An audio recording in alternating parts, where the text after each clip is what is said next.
Bismillahirrahmanirrahim. Assalamu alaikum everyone. I hope you are doing absolutely fine.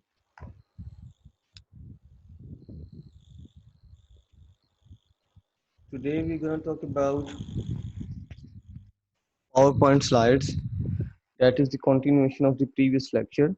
In the previous lecture we talked about formal presentations, informal presentations, uh, types of formal presentations, the process of the formal presentation, and then we also discussed in detail the purposes of formal presentation. So today we're gonna talk about how to prepare PowerPoint slides. PowerPoint slides बनाई कैसे जाती हैं, ये आज का हमारा topic है. It's very easy topic because you have been making PowerPoint slides since first lecture. Sorry, first semester. पहले semester से आप ये काम कर रहे हैं. So it's not that difficult. इतना मुश्किल नहीं है. It would be very easy for you. uh, कि पावरपॉइंट स्लाइड्स कैसे बनाई जाती हैं. ठीक है, कुछ चीज़ें होंगी जो नहीं होंगी. ठीक है, but most of the things would be you already familiarized with those things. So let's get started. Let me share the screen.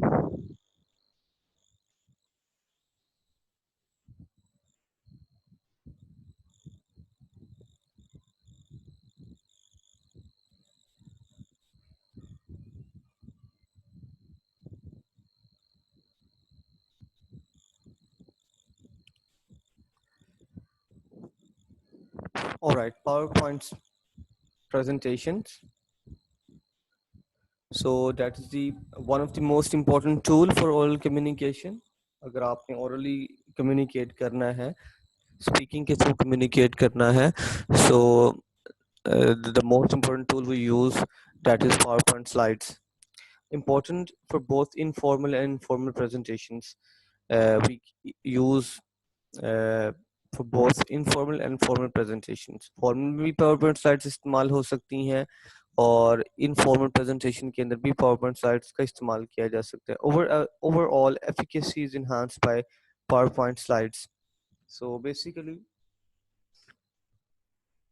जब आपने slides बनाई होती हैं तो those slides are displayed in front of the audience, so they actually can see your point. They can actually see your themes, your minor themes, your major points. So जो भी आप बात कर रहे होते हैं तो उनको अंडरस्टैंड करने में आसानी होती है. ठीक है, इवन आपको स्लाइड्स क्योंकि आपके सामने भी होती हैं, so it becomes a lot easy for you to read from those slides and to explain by looking at those slides. So you can actually explain those points by just looking at your slides. क्योंकि आपको memorise नहीं करना पड़ती चीज़ें, आपको points याद नहीं करने पड़ते. ठीक है, आपको जस्ट एक्सप्लेनेशन में पता होना चाहिए कि आपने इनके बारे में क्या कहना है. बस आपको सिर्फ ये आइडिया होना चाहिए और बाकी आपको हेडिंग्स पॉइंट्स वो याद करने की ज़रूरत नहीं पड़ती because everything is written on your slides. आपकी जो थीम्स हैं, जो मेजर पॉइंट्स हैं, ठीक है, वो सारी चीज़ें ऑलरेडी लिखी होती हैं. So all you have to do is just to read और explain by just looking at your slides. तो दैट्स वाई जो आपकी एफिकेसी है, एफिशिएंसी है, इफेक्टिवनेस है प्रेजेंट करने की, ओरल कम्युनिकेशन की, वो इन्हांस हो जाती है. Economical and transportable. So you have to pay nothing. You just have the Office, Microsoft Office, and you just need to access the PowerPoint slides. So आपने उस पर जाना है और आपने जो भी आप लिखना चाहते हैं, slides बनाना चाहते हैं, वो बना लें. So you have to charge nothing. आपको कोई charge करने की, pay करने की ज़रूरत नहीं पड़ती. ठीक है, it's free of cost and transportable. You can easily transport or transfer your slides from one person to another, from one system to another. आप कहीं भी कैसे भी उनको ट्रांसपोर्ट कर सकते हैं, ट्रांसफ़र कर सकते हैं. आपने एक लैपटॉप में बनाई है, आप उसको ईमेल करके दूसरे दोस्त को भेज दें, वो उसकी एक्सेस हासिल कर सकता है. दैट्स वाई पावरपॉइंट स्लाइड्स जो हैं वो ट्रांसपोर्टेबल हैं, ईजी टू यूज़ है, कोई इतना इशू नहीं है. You just need to understand a few of points, a few of commands. आपको पता होना चाहिए कि इसका फॉन्ट साइज कहाँ से इंक्रीज होता है, कलर कॉम्बिनेशन कैसे आता है, थीम्स कहाँ पे होती हैं, लेआउट कहाँ पे होती हैं, बस दैट्स इट। सेव कैसे करते हैं, ठीक है, और किसी जो है ना वो, और स्लाइड्स को सेव कैसे किया जाता है, ठीक है, कुछ डिलीट करना हो तो इंसर्ट कैसे तो बेसिक कुछ नॉलेज आपके पास होना चाहिए, तो आप आसानी से पावर पॉइंट जो है ना उसको इस्तेमाल कर सकते हैं। तो ये चीज़ें अब आपके लिए तो बिल्कुल एक इजी पीजी हैं, आप लोग कंप्यूटर के स्टूडेंट्स हैं, तो ये तो इशू नहीं है आप लोगों के लिए कि कहाँ पे कौन सी कमांड है, इसको कैसे ऑपरेट करना है। Can be shared, reused and adapted easily, so you can share easily with your friends, with your teacher. You can reuse. आप एक दफा once you have prepared your presentation, it will remain in your system, ठीक है, forever, ever and forever, हमेशा हमेशा के लिए आपके पास रहेगी, ठीक है। आप उसको दोबारा भी यूज कर सकते हैं, and you can adapt your PowerPoint slides easily. आप उसको modify भी कर सकते हैं, if you want to delete something, if you want to add something, you can just do that with the single click of button. आप आसानी से एक बटन, एक की प्रेस करें, आप ऐड कर लें, डिलीट कर लें, टाइपिंग करें, जो भी चीज़ आप ऐड करना चाहते हैं वो आप कर सकते हैं। So you can choose variety of layouts and designs. So PowerPoint uh, offers you thousands and thousands of themes and slides and layouts. You can pick any slide, you can pick any design or layout or theme, and you can make slides on your theme. So it's up to you, whatever you want to choose, because it offers variety of layouts. You can create your own design and layout. आप अपना भी अगर कोई create करना चाहते हैं layout या design या कोई theme, so PowerPoint gives you that opportunity to do that. You can add, you can delete, you can rearrange slides as needed. आप ऊपर नीचे कर ले स्लाइड्स को, इंफॉर्मेशन को कट पेस्ट कर ले, इधर उधर ले जाएं, जैसे दिल करता आप कर सकते हैं। So flexible, copy paste from one source to another. आप इंटरनेट से कोई चीज़ आपने उठाई है, आप उसको सिंपली PDF से कोई चीज़ उठाई, बुक से कोई चीज़ उठाई है, सॉफ्ट बुक से, ठीक है, शॉर्ट फॉर्म से, तो आप वहाँ उससे कॉपी करें और यहाँ पे आके पेस्ट कर दें, ठीक है। क्रिएट योर ओन ड्राइंग, आप अपनी ड्राइंग ड्रॉ कुछ करना चाह रहे हैं तो आप वो भी कर सकते हैं। You can add external web links, अगर आपने कोई चीज़, कोई इंपॉर्टेंट इंफॉर्मेशन देनी है, कोई लिंक प्रोवाइड करना है, तो आप वो भी कर सकते हैं।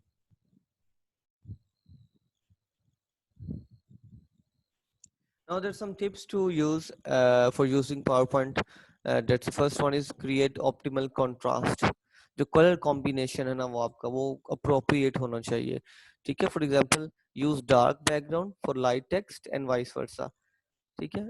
अगर आपका बैकग्राउंड जो है वो डार्क है तो फिर आप टेक्स्ट जो है वो लाइट इस्तेमाल करेंगे, और अगर आपका जो बैकग्राउंड है जो वो लाइट है तो फिर आप टेक्स्ट जो है वो डार्क इस्तेमाल करेंगे, ठीक है। अगर आपने लाइट बैकग्राउंड इस्तेमाल किया हुआ है, लाइट ही आपका टेक्स्ट है, तो टेक्स्ट नजर ही नहीं आएगा, जो आप लिखेंगे वो नजर ही नहीं आएगा।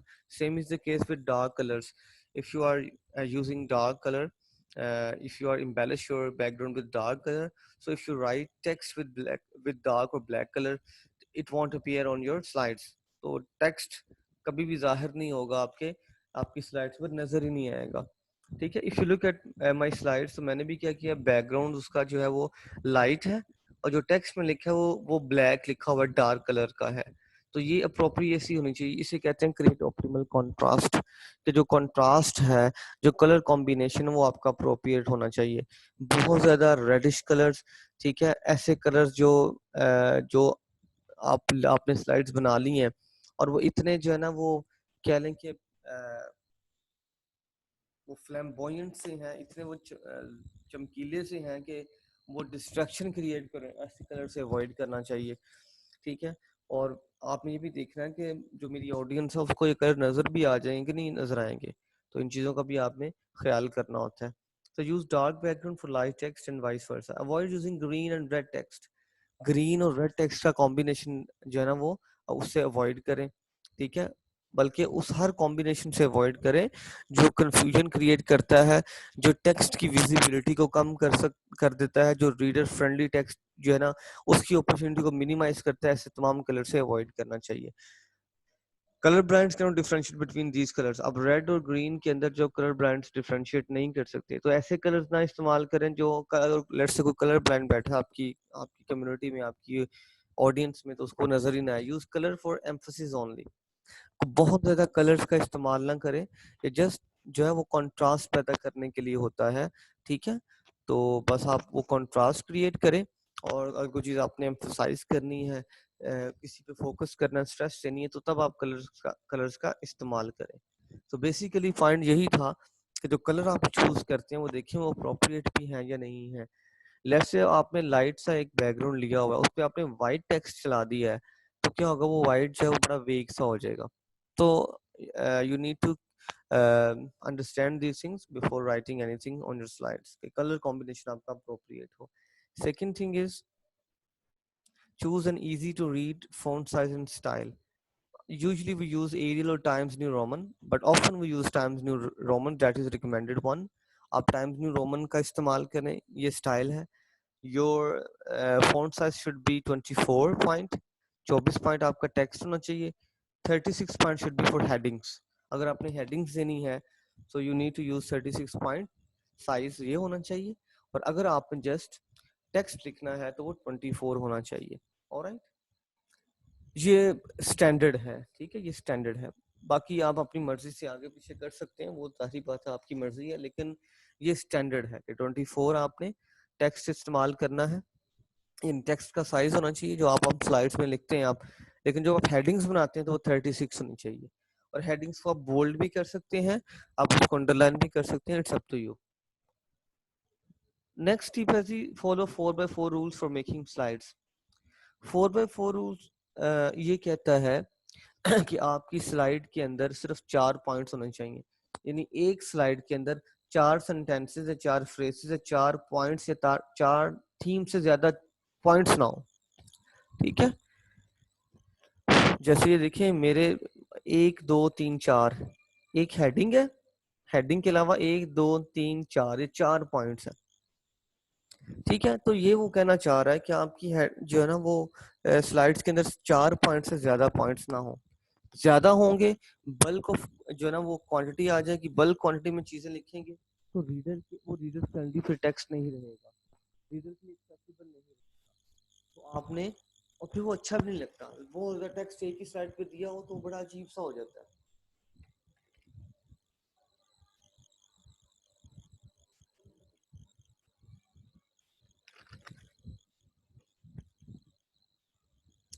Two or more short simple lines of text are better than one slide with many words। कहता है फ्रेज लिखी हो वो बेहतर है जुमले लिखने से। जब आप स्लाइड्स बनाते हैं, हम यूजली यही करते हैं, हम के पूरे पूरे जुमले बनाते हैं।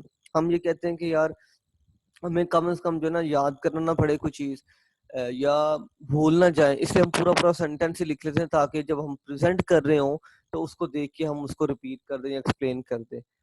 तो you are not allowed to do that, ठीक है। You need to write in phrases, sentence लिखने से अवॉइड करना चाहिए। देयर शुड बी 4 लाइंस और पॉइंट्स ऑन वन स्लाइड, एक स्लाइड पे 4 पॉइंट्स होने चाहिए, that's it. Each line should not exceed 4 characters. अब हर जो एक लाइन है ना, हर एक जो कह लें पॉइंट है, उसमें 4 फ्रेज सॉरी 4 अल्फाज से ज्यादा अल्फाज ना हो, ये स्टैंडर्ड है। 4 अल्फाज से ज्यादा अल्फाज ना हो, यानी आपने क्या करना, फ्रेज लिखनी, जस्ट हेडिंग लिखनी है, एक्सप्लेनेशन एक्सप्लेन आपने खुद करना है।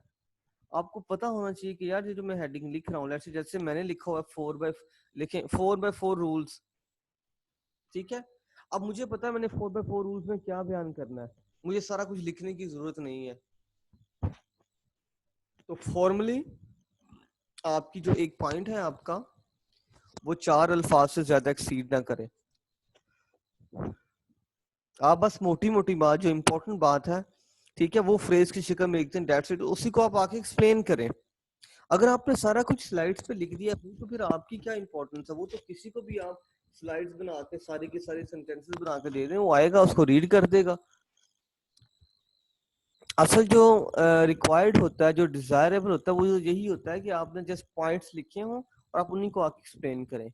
सो use blank spaces for readability and accessibility of the reader. जब आप थोड़े अल्फाज का इस्तेमाल करते हैं, एक स्लाइड के अंदर सिर्फ 4 जो है ना वो कह लें आप जो लाइनें लिखते हैं या पॉइंट्स लिखते हैं, तो उससे क्या होता है, एक तो उसकी ओवरऑल लुक अच्छी हो जाती है, उसको रीड करना आसान हो जाता है, और रीडर के लिए उसको एक्सेस करना, उसको पढ़ना, उस टेक्स्ट के साइज को जो है ना वो आप कह लें अंडरस्टैंड करना वो आसान हो जाता है।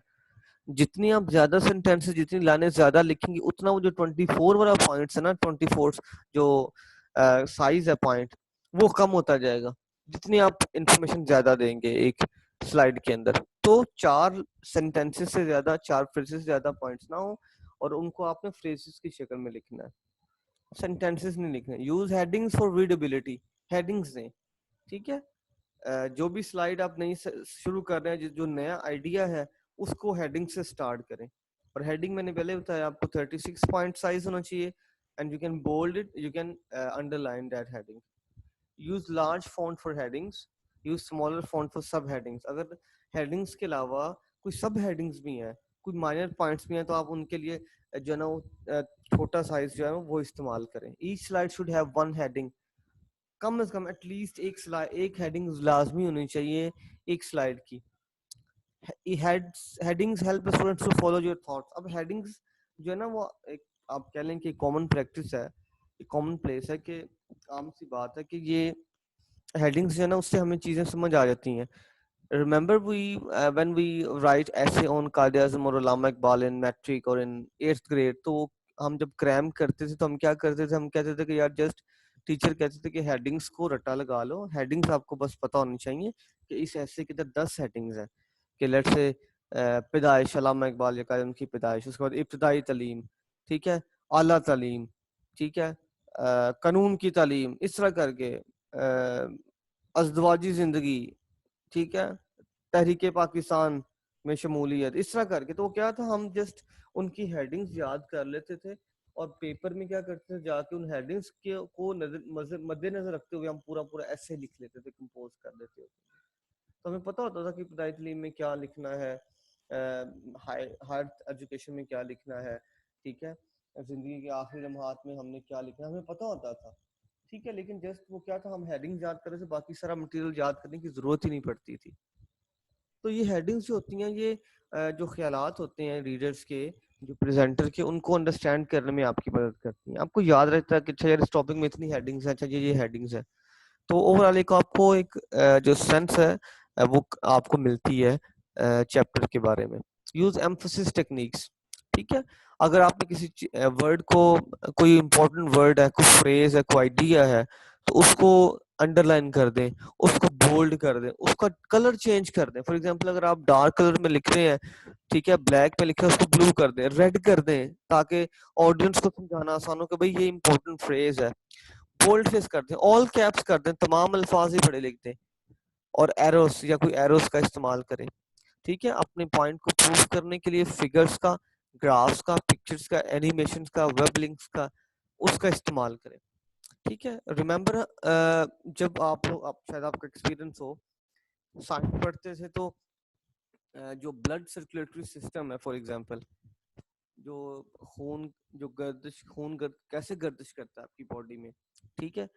तो वो टीचर जब पढ़ाते थे ना, सिर्फ थ्योरी पढ़ाते थे, तो कोई इतना ज्यादा समझ नहीं आती थी कि यार ये क्या कह रहे हैं, लगता है सब कुछ हवा में बातें हो रही हैं, everything is in the air.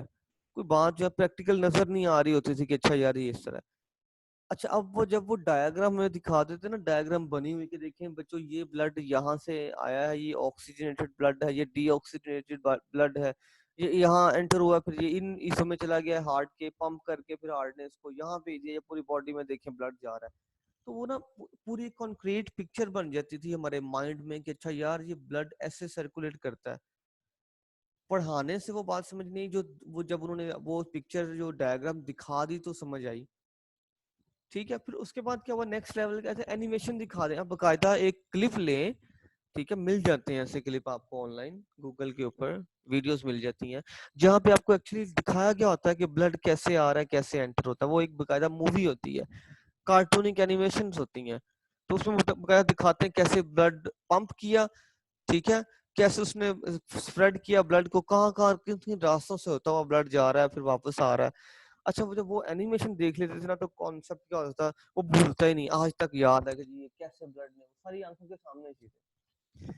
तो ये होता है एनिमेशन, ये होता है एम्फोसिस कि अगर चीज आप एक बंदे को हवा में बता रहे हैं ना तो तो उसको ज्यादा समझ नहीं आएगी, 10-25%, 35%, 30% समझ आएगी। लेकिन जब आप उसको करके दिखा देंगे, उसके सामने चीज कर परफॉर्म करके दिखा देंगे, उसकी एनिमेशन दिखा देंगे, तो उसकी अंडरस्टैंडिंग मोर देन 90% हो जाएगी।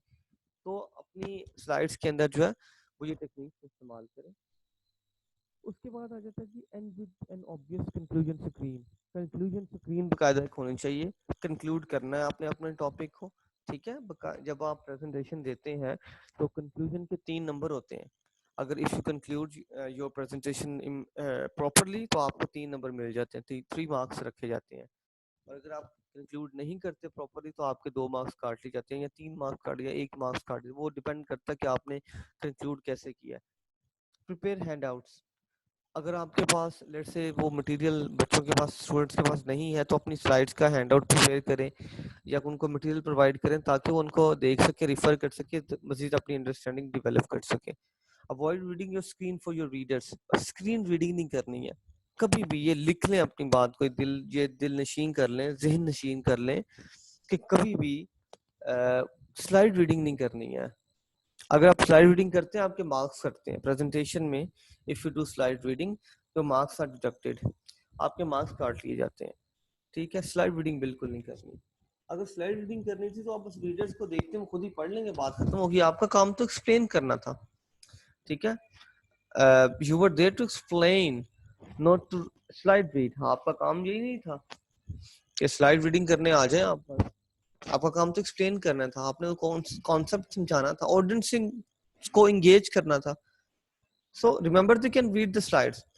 अगर आप पढ़ रहे हैं तो वो भी पढ़ सकते हैं, तो आपके पढ़ने का क्या फायदा हुआ। If you read for them they get bored. अगर आपकी अटेंशन, आपका फोकस स्लाइड्स हो जाएंगी तो ऑडियंस क्या करेगी, ऑडियंस कहेगी यार ये बंदा सिर्फ ना सबक सुनाने आया है, ऊपर से देख के स्लाइड्स पढ़ने आया है, हमें तो ये कंसीडर नहीं कर रहा, ठीक है। We are not his focus, we are not centre of the attraction. हम तो कोई इंपॉर्टेंट ही नहीं इसके लिए, ये हमें हमारी तरफ देख ही नहीं रहा, खुद ही पढ़ी जा रहा है। You have to speak rather than to read. आपने रीडिंग नहीं करनी, आपने कम्युनिकेट करना है, स्पीकिंग करनी है, गुफ्तगू करनी है उनसे। तो गुफ्तगू जो है वो 2 वे प्रोसेस है। आपने अपनी ऑडियंस को एंगेज किए बगैर, ये नहीं हो कि आप कोई सुन रहा है या नहीं सुन, आप बोलते रहे, ठीक है। आपने कॉल किया, आगे से किसी ने पिक ही नहीं किया, आप अपनी बात कह के जो है ना कह दें कि ठीक है मैंने बात कर दी है। भाई अगला बंदा रिसीव करेगा आपकी कॉल, वो आपकी बात सुनेगा, तो आपकी बात का मकसद होगा ना, उसका फायदा होगा।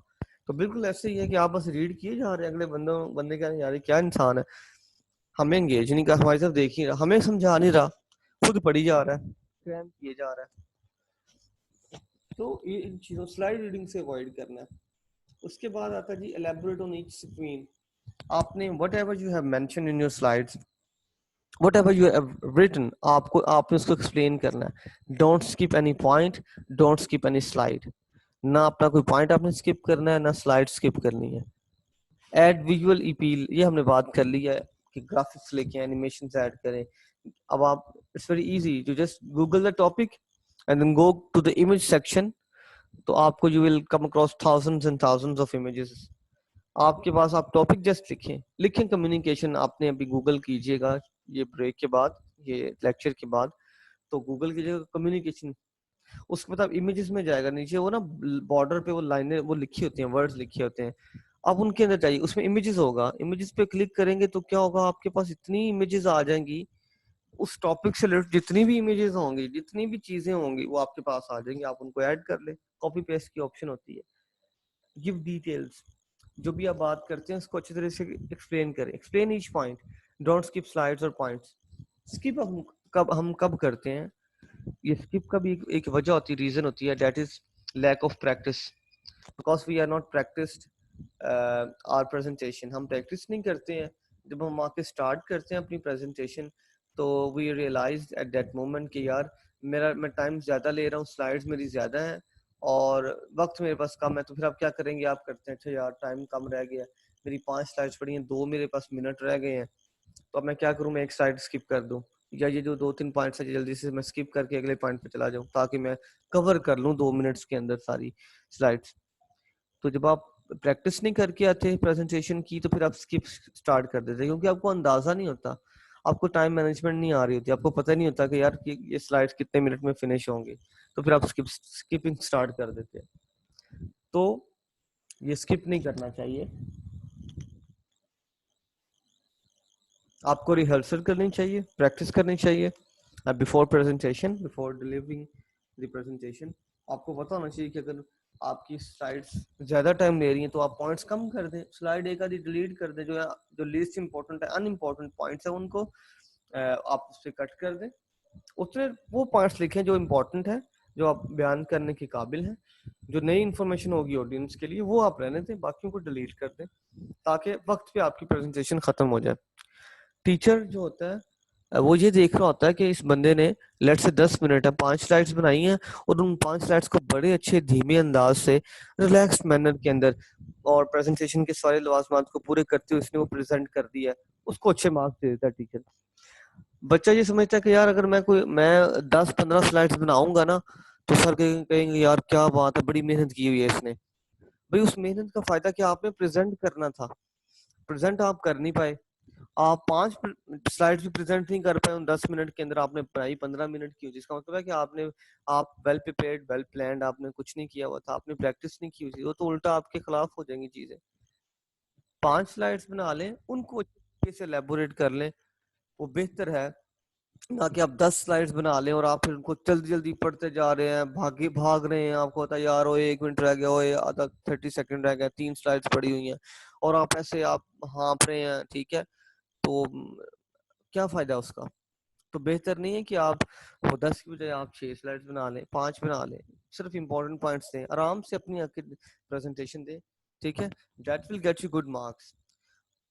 ठीक है, दूसरी सिनारियो जो उसमें आपको मार्क्स नहीं मिलते, manage your time to finish your presentation on time. ये प्रैक्टिस करके आएंगे तो टाइम मैनेजमेंट खुद ही हो जाएगी, प्रैक्टिस नहीं करके आएंगे तो टाइम मैनेजमेंट नहीं होगा और यही होगा टीचर के अच्छा यार आपने तो 10 मिनट से आपने तो 12 मिनट लगा दिए, thank you so much ji, you may leave now, और आपके मार्क्स भी काट लेगा।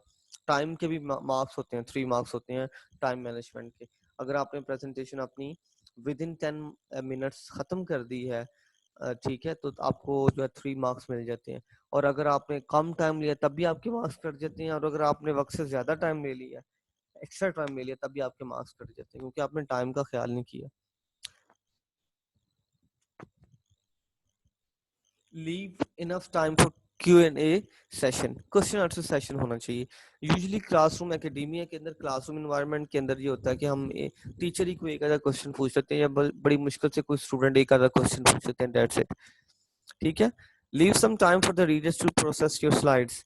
स्लाइड्स को आपने भागना नहीं है, आपने जल्दी जल्दी उसको पढ़ना नहीं है, आपने क्या करना है, आराम से उसको डिलीवर करना है नॉलेज, और उसमें पॉजेस लेने हैं, ठीक है, वक्त देना है रीडर्स लिसनर्स को कि वो आपकी इंफॉर्मेशन को प्रोसेस कर सके, अंडरस्टैंड कर सके। Don't rush through the slides, जल्दी जल्दी स्लाइड्स आफ्टर स्लाइड रीडिंग नहीं करनी। Give them some time for question if they don't understand any point. अगर कोई उनको समझ नहीं आ रही, give them some time for clarification, कि वो उसको क्लियर कर सके। Give them an opportunity for the input, उनकी इनपुट बड़ी इंपॉर्टेंट है, ठीक है, तो उनको मौका दें। हम क्या करते हैं, हम कहते हैं कोई सवाल पूछते तो कहते हैं अच्छा तुमने सवाल पूछा ना, तुम्हारी बस प्रेजेंटेशन आले सी, अब देखना मैं तुमसे कैसे कैसे मुश्किल सवाल पूछता, ठीक है, मैं तुम्हारी प्रेजेंटेशन खराब करूंगा। हमारी सिचुएशन ही बड़ी अजीब सी है स्टूडेंट की कि हम जो है अगर किसी ने क्वेश्चन पूछा तो भाई अच्छी बात है उसका जवाब दें। जिस बंदे ने अच्छी तरीके से, जिस बंदी ने अच्छी तरीके से प्रिपरेशन की हुई है, स्लाइड्स, उसका मटेरियल प्रिपेयर्ड है, उसको क्या फिक्र है, क्या टेंशन है, कोई जैसा मर्जी सवाल पूछ ले, उसकी तो तैयारी है।